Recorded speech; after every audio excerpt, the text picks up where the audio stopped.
राष्ट्र सर्वप्रथम, राष्ट्र सर्वप्रथम, राष्ट्र सर्वप्रथम, राष्ट्र सर्वप्रथम। अभी हमारे साथ हैं डॉक्टर अखिलेश प्रसाद सिंह, राज्यसभा सदस्य हैं कांग्रेस से। इन्होंने बिहार से लेकर भारत की राजधानी तक काफ़ी कांग्रेस पार्टी के लिए और राष्ट्रहित में काफ़ी काम किया है। आज हम डॉक्टर अखिलेश प्रसाद सिंह जी से बात करेंगे इनके राजनीतिक जीवन पर, जो इन्होंने कैसे अपनी राजनीति की शुरुआत की और आज ये राज्यसभा के सदस्य के रूप में बंगाल की भी यात्रा किया है, जहां चुनाव चल रहा है, वहां क्या स्थिति रही और आगे जो कोरोना का प्रकोप है पूरे देश में, उस संदर्भ में भी कांग्रेस पार्टी की क्या नीति है, कांग्रेस क्या करने जा रही है। सबसे पहले हम अखिलेश जी से बात करेंगे और कहेंगे, अखिलेश जी आपका कात्यायनी टीवी पर स्वागत है। आप अपने राजनीतिक के जीवन के बारे में बताइए, जो आम जनता यह जान सके जो कि आपने राजनीति की शुरुआत कैसे की और कहाँ से। छात्र दिनों से राजनीति में है, राजनीतिक सामाजिक सरोकार था। फिर उसी में होते होते एमएलए का टिकट मिल गया, एमएलए बने, फिर बिहार सरकार में मंत्री बने, फिर लोकसभा का चुनाव आया 2004 में, वहाँ से टिकट हुआ मोतिहारी से, वहाँ भी चुनाव जीते। एमपी बनने के बाद यहाँ आए, भारत सरकार में मंत्री बन गए, फिर कुछ दिन खाली रहे, 2 चुनाव हारे, फिर पार्टी ने उपयुक्त समझा तो राज्यसभा में दे दिया। डॉक्टर अखिलेश प्रसाद सिंह ने बड़े ही स्पष्ट ढंग से कहा कि ये राजनीति में छात्र जीवन से ही आ गए थे और प्रदेश में मंत्री रहने के साथ साथ केंद्र में भी मंत्री रहे और कुछ दिनों तक सत्ता में नहीं रहे, लेकिन जनता की सेवा की और जनता ने इन पर भरोसा रखा और सरकार में ये फिर मंत्री के रूप में लौटे और पार्टी ने इन पे भरोसा किया। अखिलेश जी, अभी चुनाव चल रहा है बंगाल में, वहाँ की जो स्थिति है आप प्रत्येक दिन टेलीविज़न पे भी देखते हैं और आप तो खुद हो करके आए हैं। आपने कितने जगह वहाँ दौरा किया और क्या अनुभव किया? 2 दर्जन से ज़्यादा विधानसभा क्षेत्रों में मैं गया था। मैं कांग्रेस पार्टी का स्टार प्रचारक हूँ वहाँ बंगाल में, और मुझे जो स्थिति वहाँ समझ में आ रही, वहाँ सीधे तौर पर टीएमसी और जो कांग्रेस और लेफ्ट का गठबंधन है उसमें लड़ाई है। भाजपा भी एंगल बनाने का कोशिश कर रही है, लेकिन भाजपा नीचे नहीं है, धरती पर नहीं है। अखबार, मीडिया, टेलीविज़न पर जरूर भारतीय जनता पार्टी है, और मुझे लगता है कि वहाँ इस बार परिवर्तन की तरफ जनता देख रही है और परिवर्तन होना चाहिए। पश्चिम बंगाल का चुनाव देश में जो है सो एक अलग ही रूप ले लिया है, क्योंकि प्रत्येक दिन लोगों को नए नए खेला होवे तो कोई और किसी भी दिन जो है हमला की स्थिति, मतलब राजनीति में इस तरीके की विकट स्थिति उत्पन्न हो जाना मतदाताओं को दिग्भ्रमित करने का काम करता है। तो कांग्रेस का क्या स्टैंड हो रहा है इस? देखिए, कांग्रेस पार्टी स्पष्ट रूप से वहाँ पीसफुल इलेक्शन चाहती है। फ्री एंड फेयर इलेक्शन दायित्व है इलेक्शन कमीशन का, और अभी तक जो आज चौथा चरण का मतदान चल रहा है उसमें हिंसा की घटनाएं भी सामने आ रही हैं। ये नहीं होना चाहिए। जब भी हिंसा कहीं होगा तो जो अच्छे भले लोग हैं वो वोट देने से कतराने लगेंगे। तो ये दायित्व है इलेक्शन कमीशन का कि वो फ्री एंड फेयर पोल कराए ताकि सब लोग अपना मतदान कर सकें। डॉक्टर साहब, आप राष्ट्रीय स्तर पर कांग्रेस पार्टी की बात रखते रहे हैं और हम जब बात कर रहे हैं राष्ट्रीय स्तर पर चर्चा की, तो हम आपसे बात कर लें महाराष्ट्र की भी। महाराष्ट्र में अभी जो स्थिति उत्पन्न हुई है, वहाँ के पुलिस पदाधिकारी द्वारा वहाँ के गृह मंत्री पे जो आरोप लगाया गया है और मामला महाराष्ट्र के उच्च न्यायालय के बाद सर्वोच्च न्यायालय तक पहुंच गया, तो क्या राजनीति में नैतिकता के आधार पर वहां के गृह मंत्री को आरोप के बाद इस्तीफा देनी चाहिए या नहीं दे देनी चाहिए? गृह मंत्री ने तो ऑलरेडी इस्तीफा दे दिया।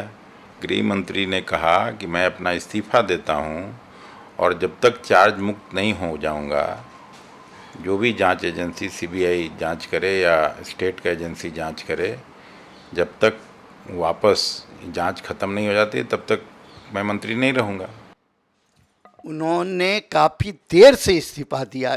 जब उन पे आरोप लगा था उसी समय इस्तीफा दे देनी चाहिए नैतिकता के आधार पे। बिल्कुल नहीं। जब सीबीआई इंक्वायरी का कोर्ट ने ये कर दिया, तभी आदरणीय शरद पवार जी ने को जाके उन्होंने अपना इस्तीफा कर दिया। डॉक्टर साहब ने बड़ा ही स्पष्ट पक्ष रखा है, जो कि वहाँ गृह मंत्री ने इस्तीफा दे दिया था और इस्तीफा देने के बाद ही जो है सो सीबीआई की जांच अब आगे चल रही है और सीबीआई जांच करेगी। जो भी मामला होगा वह दूध का दूध और पानी का पानी अपने आप सामने आ जाएगा। अब हम डॉक्टर साहब से बात करेंगे, अखिलेश जी से, जो कि फिर से एक बार कोरोना महाप्रलय के रूप में संपूर्ण देश में फैल गया है और भारत की राजधानी दिल्ली में भी स्थिति भयंकर रूप लेता चला जा रहा है। रात्रि कर्फ्यू भी लग गया है। तो इस संदर्भ में कांग्रेस पार्टी का क्या स्टैंड है? देखिए, यही प्रधानमंत्री जी कहा करते थे जब पिछली बार कोरोना यहाँ आया कि 21 दिन में हम लोग समाप्त कर देंगे। नहीं हुआ, फिर बढ़ता रहा और प्रधानमंत्री जी हमेशा सबको अपील करते रहे कि 6 मीटर की दूरी, 6 गज की दूरी और मास्क पहनिए। तो इस सारे नियमों का धज्जी उड़ा रहे हैं वो खुद, जो बड़ी बड़ी रैली में जा रहे हैं। इलेक्शन हो रहा है तो इसके बारे में तो भगवान ही मालिक है क्या होने वाला है। और जिस तरह से कोरोना बढ़ रहा है भारत में, अब तो इसमें तो भारत विश्व गुरु बन गया और किसी चीज़ में बने नहीं बने, लेकिन कोरोना के मामले में तो हर फ्रंट पर, और अभी आप देखे होंगे टीवी में भी आ रहा है, सैकड़ों जगह से ज़्यादा जहाँ टीकाकरण हो रहा था वैक्सीन की कमी की वजह से बंद हो गया। महाराष्ट्र में, गुजरात में, सभी जगहों पर कई जगह ऐसा रिपोर्ट आया है, टीवी के माध्यम से ही मैं देखा हूँ। तो पहले तो इसको दुरुस्त करना चाहिए। जो भी कंपनियां हैं उनको पैसे मिलने चाहिए कि ताकि वो ज़्यादा से ज़्यादा वैक्सीन बना सकें और लोगों तक पहुंचा सकें। जब तक वैक्सीनेट नहीं होगा, छोटे छोटे इजराइल जैसा देश 100% अपना पॉपुलेशन को वैक्सीनेट कर लिया। अमेरिका, भारत इतना तो बड़ा नहीं है लेकिन वो भी 40% से ज़्यादा लोगों को वैक्सीनेट कर लिया। इंग्लैंड में 60% से ज़्यादा लोग वैक्सीनेट हो गए। और इंडिया में ऐसे तो कहने के लिए 5 करोड़ 6 करोड़ जो बोल लीजिए, बट 5% ही वैक्सीनेशन हुआ है। तो इस काम में और तेज़ी लाना चाहिए ताकि लोगों का जान बचाया जा सके। कोरोना के बारे में भी इनका स्पष्ट कहना है, जो भारत में वैक्सीन में तेज़ी लानी चाहिए ताकि ज़्यादा से ज़्यादा लोगों को वैक्सीन उपलब्ध हो सके। आज वैक्सीन की कमी है भारत में और इस पर ध्यान देने की ज़रूरत है। अब हम डॉक्टर अखिलेश प्रसाद जी से हम बात करेंगे। एक बड़ा ही इनके पार्टी से जुड़ा हुआ मुद्दा है और ये काफ़ी कर्मठ हैं, काफ़ी संघर्षशील हैं। इन्होंने बिहार की धरती से लेकर राजधानी की धरती तक कांग्रेस के झंडे को लहराया है, मजबूत किया है, संगठन को मजबूत किया है। और बिहार में कांग्रेस का संगठन जो है सो दिन प्रतिदिन कमज़ोर होता जा रहा है। तो हम इनसे ही जानना चाहेंगे जो कि बिहार में कांग्रेस के कमज़ोर होने का क्या कारण आपकी नज़र में? नहीं, बिहार में अभी अब चुनाव हुआ है, उसमें ज़रूर कुछ सीटें कम आई हम लोगों को। संगठन को और मजबूत करने की ज़रूरत है और उस दिशा में कांग्रेस पार्टी काम कर रही है। बिहार में भी कांग्रेस मजबूत होगी ऐसा डॉक्टर साहब का कहना है और संगठन इस दिशा में काम कर रहा है। बहुत बहुत धन्यवाद डॉक्टर अखिलेश जी। फिर से हम आपसे बात करेंगे। नेशनल टीवी चैनल कात्यानी के लिए दिल्ली से ललित सुमन, कैमरामैन राधे के साथ। 22 वर्षों से प्रकाशित मदर इंडिया पत्रिका पढ़ते रहें देश दुनिया की खबरों के लिए।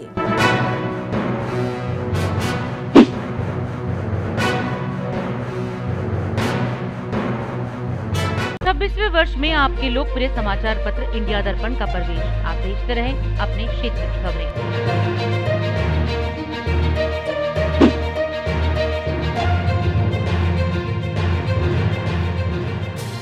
राष्ट्र सर्वप्रथम की बात ललित सुमन के साथ है। कार्यक्रम में आज हम बात करेंगे बिहार के झंझारपुर से सांसद रामप्रीत मंडल जी से, जिन्होंने जमीन से संघर्ष शुरू किया था। राजनीति को ये जमीन से देखा है, अनुभव किया है और आज भारत की राजधानी दिल्ली में एक सांसद के रूप में जनता की और देश की सेवा ये कर रहे हैं। हम रामप्रीत जी से ये जानना चाहेंगे, जो रामप्रीत जी, सबसे पहले आप नेशनल टीवी चैनल कात्यायनी पे हैं और आपको राष्ट्रीय स्तर पर सभी लोग आपकी बात को सुनेंगे, तो आप सबसे पहले ये बताइए कि आप किस वर्ष में राजनीति शुरू किए थे? सबसे पहले सुमन जी, मैं आपको धन्यवाद देना चाहता हूं कि आपने इस कोरोना काल में मेरे पास आने का गुजारिश किए हैं, कष्ट किए हैं। सबसे पहले मैं धन्यवाद आपको देता हूं। और मेरी राजनीति की शुरुआत एक्चुअली मणिपुर से है। 78 में मैं मणिपुर गया था, 1978 ईस्वी में। वहाँ मैंने उस समय में 500 रुपये में नौकरी करता था। हिंदुस्तान लीवर के जो रीडिस्ट्रीब्यूटर होते हैं उनके अंदर सेल्समैन का काम करते थे। और वहाँ जब मैं गया मणिपुर में, तो मैंने देखा कि अपने बिहार, यूपी, मध्य प्रदेश, हिंदी भाषा भाषी जो लोग होते हैं, काफ़ी लोग मणिपुर में रहते थे और अभी भी रहते हैं। मैंने वहाँ देखा कि नौकरी के दरमियान मैंने देखा कि वहाँ में मारवाड़ी धर्मशाला, बंगाली का कालीबाड़ी, सरदार जी लोगों का गुरुद्वारा, और आपको बताते चले जैसे कि हिंदू धर्म के सत्यनारायण जी का मंदिर, धर्मशाला सारे थे। लेकिन हमारे बिहारियों के लिए, हिंदी भाषा भाषियों के लिए कोई सुविधा नहीं था। अचानक मैं देखा कि मैं जहाँ नौकरी कर रहा था, जहाँ मैं रह रहा था, ठीक उसके सामने एक रोज़ अपने यूपी के देवरिया के एक जो लेबर क्लास, लेबर का काम करते थे ट्रांसपोर्ट में, मोटिया का जिसको वहाँ बोला जाता है, उनके एक ठेला गाड़ी पर लाश पड़ी हुई थी मॉर्निंग में। मैंने जब अपने दुकान खोलने के लिए आया तो मैंने देखा कि एक बिहारी का लाश एक रिक्शा पर पड़ा हुआ है और उसको जलाने के लिए स्थान नहीं है। वहाँ जो भी शमशान घाट है, उस शमशान घाट में दूसरे लोगों का कब्जा है। बिहारी की अगर कोई लाश, कोई अगर मृत्यु किसी की हो जाती थी उस ज़माने में, तो लोगों ने वहाँ जाकर लाइन लगाना पड़ता था जलाने के लिए। पहले दूसरे लोगों को लाइन मिलता था, बाद में बिहारियों को मिलता था। तो मैं ज़्यादा गहराई में नहीं जाना चाहता हूँ सुमन जी। वहीं से मेरा जो विचार बदला कि ज़िंदगी में क्या है, ज़िंदगी में तो सेवा के भावना से काम करना चाहिए लोगों को। मैं अच्छा खासा नौकरी कर रहा था। नौकरी के साथ साथ मैंने एक रोज़ धर्मशाला के बीच में मैंने देखा, वहाँ आप मणिपुर के बारे में सुनते होंगे, वहाँ ठेला गाड़ी पर लेबर लोग सामान को ढोते हैं। सीमेंट ढोना हुआ, लोहा रॉड ढोना हुआ, चाहे जो भी मटेरियल हुआ, हार्डवेयर मटेरियल हुआ, लेकर के एक दूसरे जगह पर डिस्टेंस पर दे कर देते हैं। तो हमने उस धर्मशाला का अगल बगल जो जितने ठेला लगी हुई थी रविवार को, तो मैंने सारे मोटिया के जो सरदार होते हैं सबों को बुलाए। खास करके मोटिया के जो सरदार हुआ करते थे वो लोग कम्युनिस्ट माइंडेड होते थे और ज्योति बसु के फ्लोवर थे उस टाइम में। ज्योति बसु जी का नाम था बंगाल में। मैं बोला किसी पार्टी में रहो, किसी का फ्लोवर रहो आप लोग, लेकिन बैठक करके क्यों नहीं हम लोग यूनाइट हों। तो उस मीटिंग में हमने IAS ऑफिसर जो बिहार के थे और प्रोफेसर थे, मतलब नाई का काम करने वाला, कपड़ा धोने का काम करने वाला, लेबर का काम करने वाला, सब लोगों ने हमने समझाया कि हम लोग क्यों ना सब मिल बैठ करके एक ठो अपना संस्था बनावे। और संस्था बना करके जो गरीब गुरजा है, अपने प्रदेश के लोग आते हैं, उनको लोग देशवाली कहते थे, हिंदुस्तानी कहते थे, मोटिया समाज कहते थे, बिहारी कहते थे। अब बिहारी कहने में भी उस टाइम लाज लगता लोगों को, नीचे नज़र से देखा जाता था। तो मैंने सर वहाँ एक कमेटी गठित की जिसका नाम अभी भी है, पहले हम लोग रखा हिंदुस्तानी समाज। उसमें पढ़े लिखे लोग जो थे वो बताए कि भाई अगर हिंदुस्तानी समाज रखते हैं तो थोड़ा सुनने में भी अच्छा लगता है, देशवाली और बिहारी करने से अच्छा नहीं लगता है। तो संघर्ष करते करते 1987 में हमने उसको रजिस्ट्रेशन कराया, द मणिपुर हिंदुस्तानी समाज, और अभी भी वो संस्था वहाँ है। और उसमें एक ध्रुव मिश्रा जी थे, विद्यासागर मल थे, चंचल सिंह बिष्ट थे। वो आज के डेट में हम लोग के बीच नहीं है वो ये लोग। तो उनके अंडर में मैं असिस्टेंट सेक्रेटरी होकर के काम किया अपने समाज के लिए। और फिर हम लोग लॉटरी निकाला, 20 रुपये का लॉटरी निकाल करके सर हम लोग उसमें प्राइज रख दिया। First prize Tata chassis, second prize Maruti van. उस टाइम में मारुति भान की चलती थी, मारुति गाड़ी की। तो ऐसे करते करते हम लोग रुपया का फंडिंग किया, जमा किया एक कम्युनिटी हॉल के लिए। फिर हम लोगों ने अभी हॉल भी है, मंदिर भी बनाए हैं। उस संस्था का हम अभी ट्रस्ट का चेयरमैन है। अभी वहाँ 10,000 मेंबर हैं हमारे। अब आता हूँ मैं अपने जीवनी पर कि कैसे मैं राजनीति में आया। वहाँ मैंने संपर्क किया 1997 में। अपोजिशन में थे हमारे जॉर्ज साहब और अडवाणी जी आए थे। वहाँ मेरा होटल भी था पार्टनरशिप में, बाद में बनाए थे। तो उन लोग के साथ जब बैठने लगा तो जॉर्ज साहब का विचार जो है मुझे बहुत अच्छा लगा। और जब भी कहीं जाते थे वो हमको लेके जाते थे। और वो संघर्ष करते थे नॉर्थ ईस्ट में। ड्रग्स का एडिक्ट्स बहुत हुआ करता था उस ज़माने में, आप ज़रूर सुने होंगे। तो उनको रोकने के लिए उन्होंने रैली वगैरह निकाला था। तो उनके संपर्क में आने के बाद हम 2001 में फिर अपने बिहार आ गए। बच्चे हमारे बड़े होने लगे तो उनको दुकान संभला करके नौकरी भी छोड़ी, अपना दुकान हो गया। 2001 में मैं मुखिया में खड़ा हुआ, जिस टाइम में 22-23 साल के बाद जो है माननीय न्यायालय के द्वारा घोषणा की गई थी कि भाई मुखिया का चुनाव होना चाहिए। उस चुनाव में लड़े। उस टाइम में कोई ये रिजर्वेशन नहीं था, तो उसमें मैं कुछ वोटों से पहली बार आया था तो मेरी हार हो गई 28 वोटों से। बाद में सर मैं हार नहीं मान करके जनता के सेवा में लगा रहा।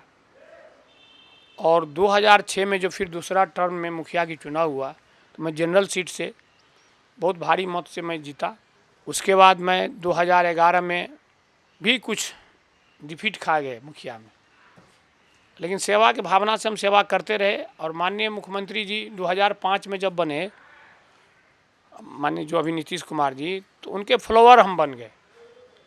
और 2009 में हम उनके पार्टी में जुड़ गए, जनता दल यू से।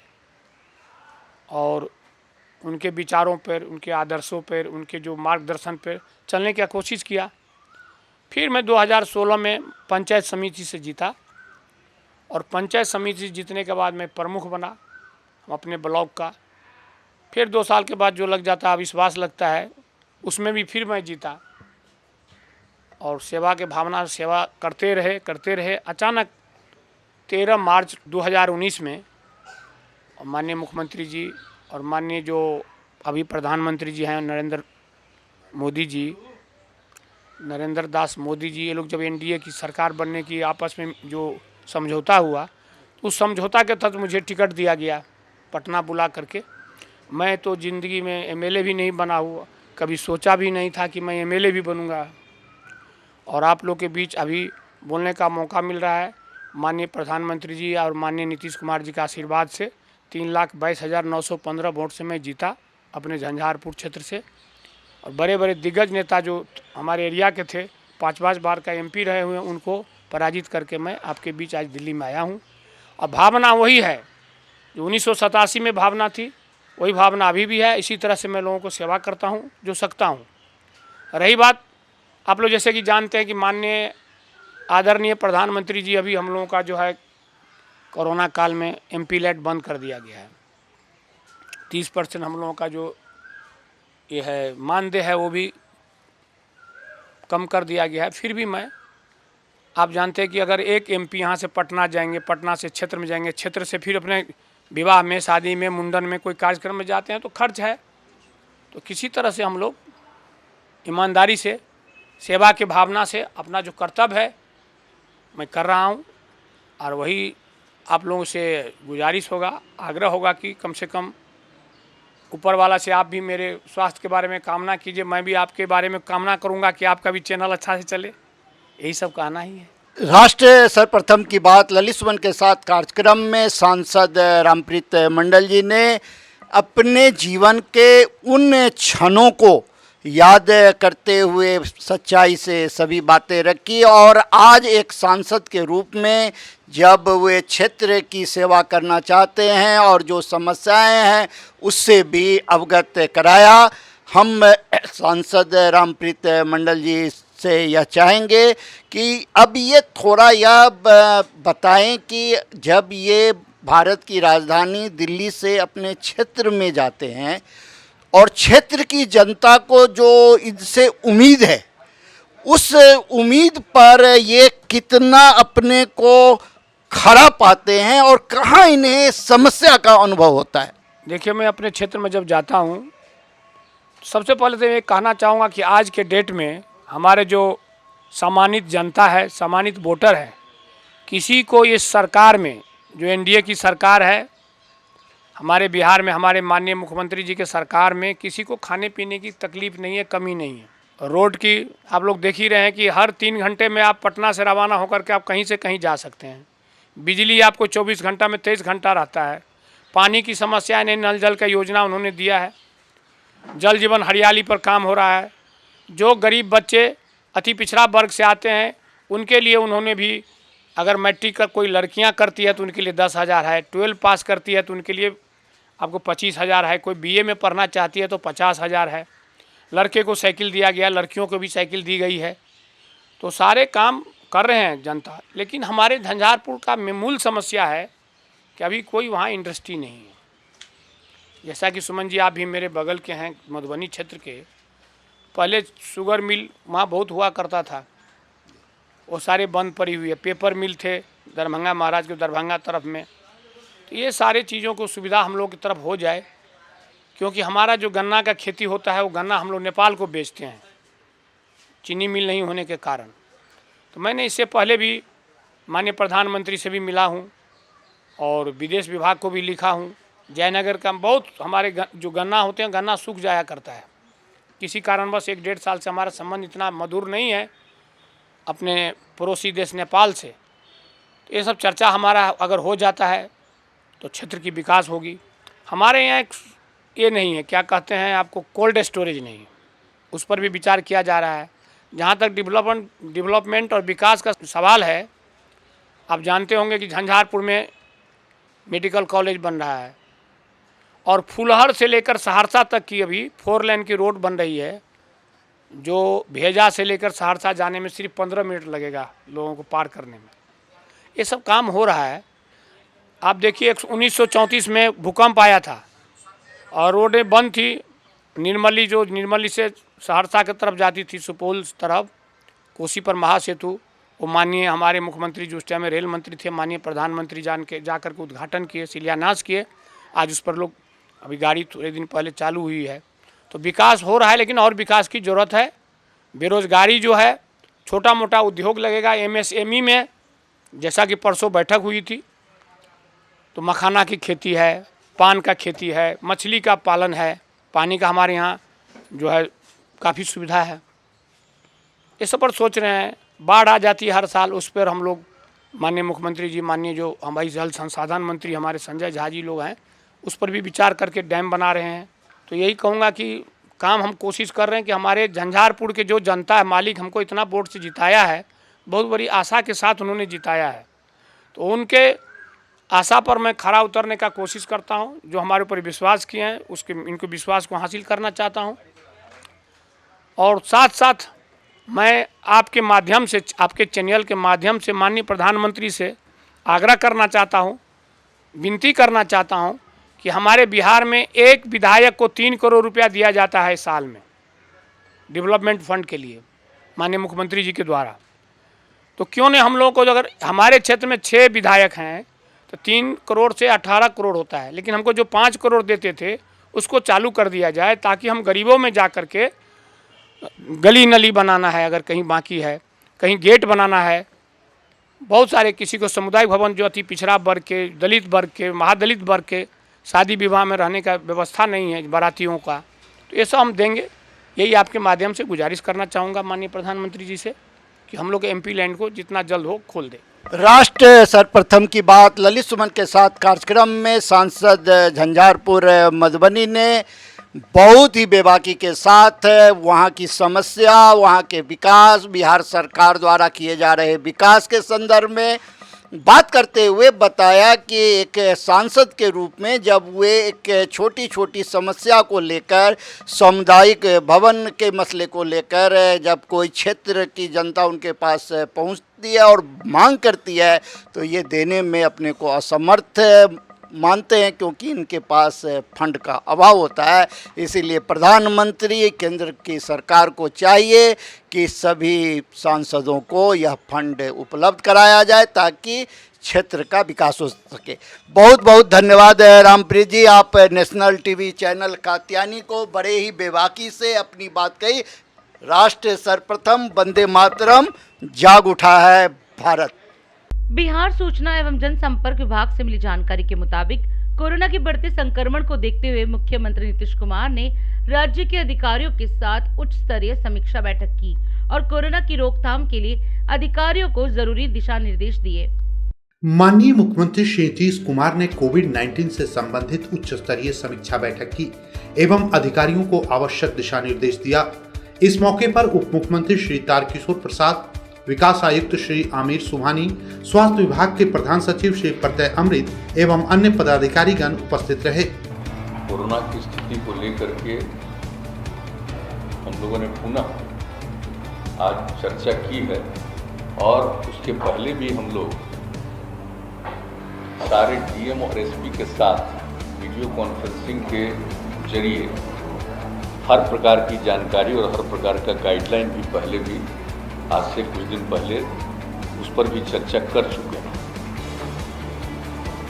और उसके बाद जो हर दिन जो स्थिति देखी जा रही है अपने राज्य में भी जो हम लोग देख रहे हैं कि अब ये बढ़ता जा रहा है, तो इसलिए पूरे तौर पर सब जगह इसके लिए क्या करना है और जो भी लोगों की मदद करनी है इसके लिए सब पूरी की पूरी तैयारी की गई है।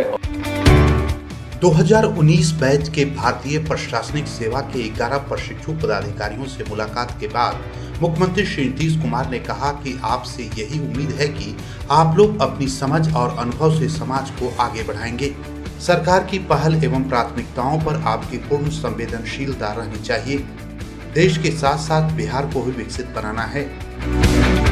मुख्यमंत्री श्री नीतीश कुमार ने कहा कि 8 राज्यों में कोरोना संक्रमण के मामले काफी तेजी से बढ़ रहे हैं, जिसके कारण काम बंद होगा तो लोग वापस अपने प्रदेश आएंगे।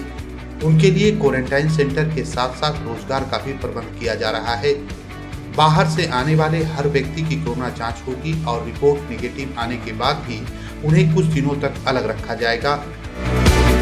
मुख्यमंत्री ने कहा कि कोरोना टेस्टिंग के मामले में प्रति 10 लाख की संख्या पर देश की औसत जांच दर से बिहार में 8,000 ज्यादा जांच कराई गई। वैक्सीनेशन शुरू होने के बाद जांच की संख्या में काफी कमी आ गई थी, जिसको देखते हुए उन्होंने जांच की संख्या बढ़ाने का निर्देश दिया है।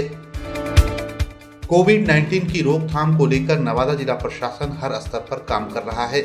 जिला पदाधिकारी श्री यशपाल मीणा ने सदर अस्पताल का औचक निरीक्षण किया तथा सिविल सर्जन को आइसोलेशन वार्ड में सभी सुविधाओं का मुकम्मल इंतजाम करने का निर्देश दिया। सहरसा के जिलाधिकारी श्री कौशल कुमार ने सदर अस्पताल परिसर स्थित पारा मेडिकल कॉलेज भवन में कोविड वैक्सीनेशन सेंटर का निरीक्षण किया। साथ ही उन्होंने dedicated Covid health care centre का भी निरीक्षण किया।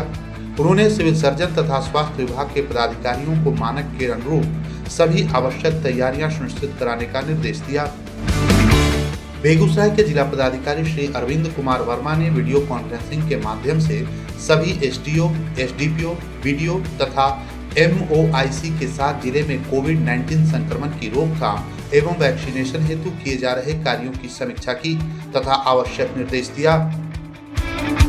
भागलपुर के जिलाधिकारी सुब्रत कुमार सेन ने वीडियो कॉन्फ्रेंसिंग के माध्यम से कोविड संक्रमण से निपटने हेतु की जा रही कार्रवाई एवं संचालित जन कल्याणकारी योजनाओं की अद्यतन स्थिति की प्रखंडवार समीक्षा की।